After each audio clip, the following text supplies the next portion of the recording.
জয় শ্রীকৃষ্ণ।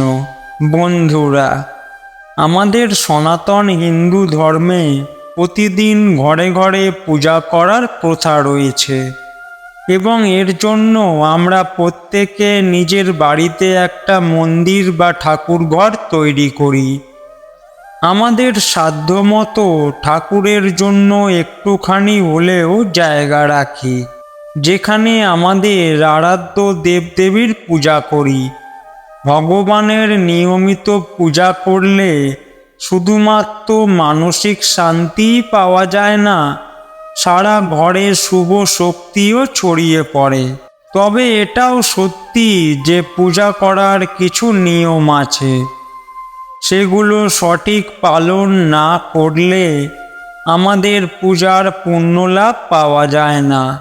পূজা করার নিয়ম প্রাচীন কাল থেকেই প্রচলিত আছে, যেগুলো প্রত্যক্ষ অভিজ্ঞতার শক্ত ভিত্তির উপর তৈরি করা হয়, যেগুলো আধ্যাত্মিক এবং বিজ্ঞান উভয় দৃষ্টিকোণকে মাথায় রেখে তৈরি করা হয়। তাই আমাদের এই নিয়মগুলিকে একেবারে উপেক্ষা করা উচিত নয়। এবং তেমনই একটি গুরুত্বপূর্ণ নিয়ম হল ঘণ্টানাদ। অর্থাৎ আমরা যখন পূজা করার সময় ঘণ্টা বাজাই, তখন তা বাজানোর কিছু নিয়ম শাস্ত্রে বলা আছে। বন্ধুরা, শাস্ত্রে দেবদেবীর সামনে ঘণ্টা বাজানোর বিষয়ে অনেক গুরুত্ব দেওয়া হয়েছে, যা আমরা এই শ্লোকের মাধ্যমে বুঝতে পারি। আগমনার্থম তু দেব নাম, গমনার্থম তু রক্ষসাম, কুরু ঘণ্টে বরম নাদম দেবস্থান হন্নিধ্য। এর অর্থ হল, ঘণ্টা বাজানোর ফলে আপনার বাড়িতে দেবদেবীর আগমন এবং অসুরদের প্রস্থান হয়, এবং আমরা সেই ঘণ্টার প্রতি শ্রদ্ধা নিবেদন করি, যা আমাদের অশুভ শক্তির হাত থেকে রক্ষা করে। তাই বন্ধুরা, আসুন জেনে নিই পূজা করার সময় ঘণ্টা বাজানোর কারণ বা লাভ কী কী, ঘণ্টা বাজানোর সঠিক নিয়ম এবং পূজার সময় ঘণ্টা বাজানোর সময় কী কী ভুল হয়, যা আমাদের ভুল করেও করা উচিত নয়। বন্ধুরা, আপনারা হয়তো প্রতিদিন পূজার সময় ঘণ্টা বাজান, কিন্তু আপনি কি কোনোদিন লক্ষ্য করেছেন যে এই ঘণ্টার উপরের অংশে ভগবান বিষ্ণুর বাহন গরুড়দেব খোদাই করা আছে? অর্থাৎ যেখান থেকে আমরা এটি ধরি, যদি আপনার পুজোর ঘণ্টায় গরুড়দেব থাকেন, তাহলে সেই ঘণ্টাকে গরুর ঘণ্টা বলা হয়। পূজা করার সময় গরুর ঘণ্টা ভগবানকে আমন্ত্রণ জানাতে, অর্থাৎ ঈশ্বরকে ডাকতে বাজানো হয়, যা একটা সুন্দর ধ্বনি দিয়ে ভগবানকে আমন্ত্রণ জানানো হয়।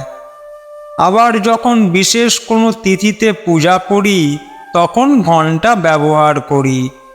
কিন্তু বাড়িতে আমরা যে রোজ পূজা করি, তাতেও পূজা শেষ হওয়ার পর বা আরতি করার সময় ঘণ্টা বাজানো উচিত। তা না হলে আমাদের পূজা আরতি অসম্পূর্ণ ধরা হবে। কিন্তু আমরা বেশিরভাগই পূজা আরতি রোজ করি, কিন্তু ঘণ্টা কি বাজাই? যদি আপনিও পূজা করার সময় ঘণ্টা বাজাতে ভুলে যান, তাহলে আসুন জেনে নিই ঘণ্টা বাজানোর এমন কি গুরুত্ব আছে।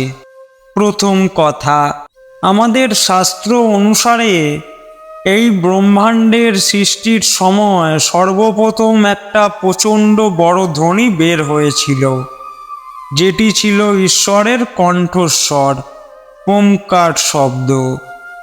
ঘণ্টার শব্দেও ওমকার ধ্বনির অনুভূতি আছে। এই কারণে ঘণ্টাকে ঈশ্বরের কণ্ঠ বলে বিবেচনা করে পূজায় স্থান দেওয়া হয়েছে। তাই কখনো এই ঘণ্টাকে অপমান করবেন না, এবং ঘণ্টাকেও একইভাবে পুজো করা উচিত যেভাবে দেবদেবীদের পূজা করা হয়। দ্বিতীয়ত, ঘণ্টাটিকে বাজানোর আগে প্রণাম করা উচিত। প্রণাম না করে ঘণ্টা বাজানো ভালো বলে মনে করা হয় না। তৃতীয়ত, আপনার নিশ্চয়ই মনে হয়েছে যে পূজার সময় ঘণ্টা বাজানোর সঙ্গে সঙ্গে পুরো ঘরের পরিবেশ পবিত্র ও পজিটিভ এনার্জিতে ভরে ওঠে এবং চারিদিকে শুভ শক্তি ছড়িয়ে পড়ে। কিন্তু নিয়ম না মানলে আমরা তার পূর্ণ লাভ পেতে পারি না। চতুর্থ কথা, বেশিরভাগ মানুষ পুজো শেষ হওয়ার পর আরতির সময় ঘণ্টা বাজায়। কিন্তু এখানে বলে রাখি, আপনি যখন ইষ্টদেবকে জল নিবেদন করবেন, স্নান করানোর সময়, ধূপধুনা জ্বালানোর সময়, এমনকি প্রসাদ দেওয়ার সময়ও ঘণ্টা বাজাতে পারেন। এতে করে আমাদের পূজা সম্পূর্ণ বলে গণ্য হয়। পঞ্চম কথা, ঘণ্টা বাজানোর সময় ভগবানের নাম জপ বা আরতি করতে হবে। 1-2 মিনিটের জন্য হলেও প্রতিদিন সকাল সন্ধ্যা ঘরে ঘণ্টা বাজাতে হবে। আপনি যদি আপনার বাড়ি থেকে অশুভ শক্তি দূর করতে চান বা আপনার নিজের মনে নেগেটিভ চিন্তা দূর করতে চান, তবে আপনাকে কিছুক্ষণ ঈশ্বরের সামনে ঘণ্টা বাজাতে হবে। আপনার সমস্ত নেগেটিভ চিন্তা ধ্বংস হয়ে যাবে। আপনার বাড়িতে এটি ইতিবাচক পরিবেশ বজায় রাখে। বন্ধুরা, এতক্ষণ ভিডিওটি দেখার জন্য আপনাকে অসংখ্য ধন্যবাদ। ভগবানের কাছে প্রার্থনা করি আপনারা ভালো থাকুন, সুস্থ থাকুন এবং ভগবানের প্রতি মনোনিবেশ করুন। আশা করি ভিডিওটি আপনাদের সবার ভালো লেগেছে। যদি আপনাদের সবার ভালো লেগে থাকে তাহলে একটি লাইক করুন ও বন্ধুদের সাথে শেয়ার করুন। আপনি যদি ভগবান শ্রীকৃষ্ণের ভক্ত হয়ে থাকেন তাহলে অনুগ্রহ করে কমেন্টে জয় শ্রীকৃষ্ণ লিখে অবশ্যই কমেন্ট করুন। আর এই ধরনের আরও ধার্মিক ভিডিও দেখার জন্য চ্যানেলটি সাবস্ক্রাইব করে রাখুন। তো আজকের ভিডিও এই পর্যন্ত। দেখা হচ্ছে পরের কোনো নতুন ভিডিওতে। ততক্ষণ আপনারা ভালো থাকুন, সুস্থ থাকুন। জয় শ্রীকৃষ্ণ।